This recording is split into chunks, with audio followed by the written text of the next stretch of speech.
Hello दोस्तों, मैं हूं Mahesh Kohli. Thanks sir channel के इस ऑडियो क्लिप में आप सबका बहुत बहुत स्वागत करता हूं। आज हम लोग डचों का सेकेंड लेक्चर कवर करने जा रहे हैं। हम लोगों ने लास्ट लेक्चर में देखा था कि 1602 में डच संसद अधिनियम पारित करता है और उस अधिनियम के तहत डच ईस्ट इंडिया कंपनी की स्थापना कर दी जाती है और 6500 गिल्डर्स की पूंजी के साथ इस कंपनी की स्थापना की जाती है। और अब यहाँ से डच अभियान शुरू होता है।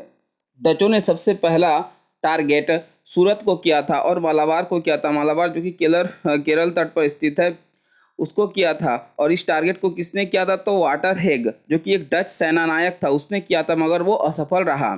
उसके बाद 1605 में डचों ने मसूलीपट्टनम में, जो कि आंध्र प्रदेश में पड़ता है, वहाँ पर एक छोटी सी फैक्ट्री स्थापित की और यही पहली फैक्ट्री स्थापित की थी। और इसी फैक्ट्री को उन लोगों ने दुर्गीकृत कर दिया और इस दुर्ग का नाम रखा गैल्ड्रिया दुर्ग। डचों के द्वारा केवल 2 ही दुर्ग बनाए गए थे, जबकि अन्य कंपनियों के द्वारा अनेक दुर्ग बनाए गए थे। डचों ने केवल 2 दुर्ग बनाया था। एक मसूलीपट्टनम में बनाई थी गैल्ड्रिया दुर्ग, और दूसरा दुर्ग बनाया गया था चिंसूरा में 1653 में बनाया गया था ये दुर्ग। डचों के संबंध और स्वभाव के विषय में यदि हम लोग बात करें तो हम लोग देखते हैं कि उनका जो स्वभाव था वो मैत्रीपूर्ण स्वभाव था। उनका जो संबंध था मैत्रीपूर्ण संबंध था, और जबकि पुर्तगालियों का संबंध बहुत खराब था सबसे, जिस कारण डचों को इसका लाभ भी मिला। और कुछ शासकों ने तो डचों पर से कर तक भी हटा लिया। ठीक है, कौन कौन से शासकों ने डचों से कर हटा लिया था? तो गोलकुंडा के शासक ने हटा लिया था, जिंजी के सुल्तान ने हटा लिया था, मदुराई के जो सुल्तान थे उन्होंने भी डचों पर से कर हटा लिया था। 1610 में डचों ने पुलिकट में दूसरी फैक्ट्री स्थापित की।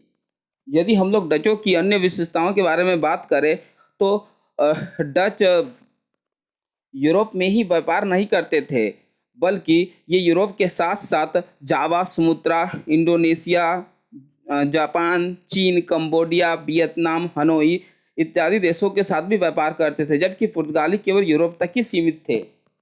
अब हम लोग डचों द्वारा बनाई गई जो अन्य फैक्ट्रियां हैं उनको एक बार करके देख लेते हैं सबका सब। देखिए, सबसे पहली जो फैक्ट्री स्थापित की गई तो मसूलीपट्टनम में की गई 1605 में। फिर उसके बाद पुलिकट में 1610 में की गई। उसके बाद सूरत में 1616 में स्थापित की गई। उसके बाद बिमलीपट्टनम में 1641 में स्थापित की गई थी। बिमलीपट्टनम कहाँ पड़ता है? तो ये आंध्र प्रदेश में पड़ता है।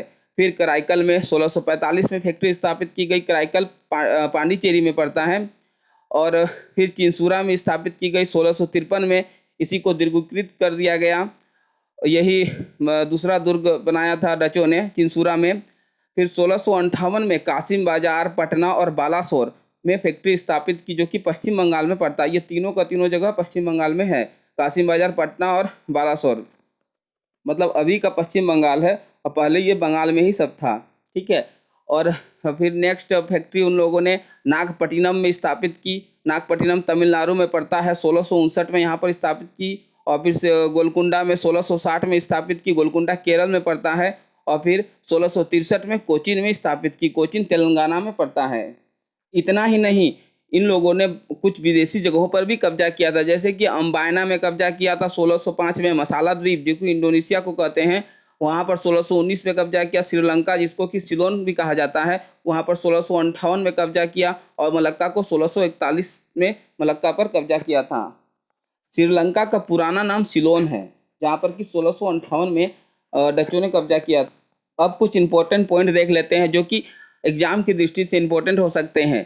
ठीक है, जैसे कि मद्रास के दक्षिण में सदरसपट्टनम और ड्रासपट्टनम से उस वक्त सूती कपड़ों का व्यापार किया जाता था। और पुलिकट में स्वर्ण पगोड़ा, पगोड़ा मतलब सिक्के होता है, ठीक है, सिक्के ढाले गए थे। उस समय नील का निर्यात सूरत से और मसूलीपट्टनम से होता था। डचों द्वारा जो पहली फैक्ट्री बंगाल में बनाई गई थी वह 1627 में पिपली में लगाई गई थी। और सबसे महत्वपूर्ण इंपॉर्टेंट क्वेश्चन ये है कि जितनी भी कंपनियां भारत में आई उनमें से सबसे ज़्यादा मुनाफा बांटने वाली कंपनी यही थी, जो कि अपने शेयर होल्डरों को 18% मुनाफा बांटा करती थी। और एक इम्पॉर्टेंट क्वेश्चन ये है कि उसमें नील का उत्पादन के लिए प्रसिद्ध 2 जगह थे। कौन कौन से? तो नागलवाचे और पोल कल्लू। यहाँ पर नील का बहुत उत्पादन होता था। अब आइए जानते हैं कि डचों का पतन कैसे हुआ। डचों का पतन होता है फर्रुखसियर का जब फरमान मिल जाता है अंग्रेजों को 1717 में, तब इनका पतन होना शुरू हो जाता है, क्योंकि वो लोग निःशुल्क कहीं भी व्यापार कर सकते थे। और वो लोग मनमाना हिसाब हिसाब से व्यापार किया करते थे, जबकि ये इस तरह से व्यापार नहीं कर सकते थे। और इस तरह से अंग्रेज़ों और डचों के बीच में 1759 में वेदरा का युद्ध होता है और इसी युद्ध में डच हार जाते हैं और अंग्रेज़ जीत जाते हैं और इसी हार के बाद डचों को यहाँ से भागना पड़ता है। तो इस तरह से हम लोगों ने डचों से संबंधित लेक्चर को कंप्लीट कर लिया। नेक्स्ट लेक्चर में हम लोग अंग्रेज़ों के आगमन के विषय में चर्चा करेंगे। और यदि आपने अभी तक मुझे फॉलो नहीं किया है तो जल्दी से जल्दी कर ले और इस ऑडियो लेक्चर को अपने दोस्तों के साथ शेयर करना ना भूलें। आपने अपना कीमती समय मुझे दिया, इसके लिए आपका बहुत बहुत धन्यवाद।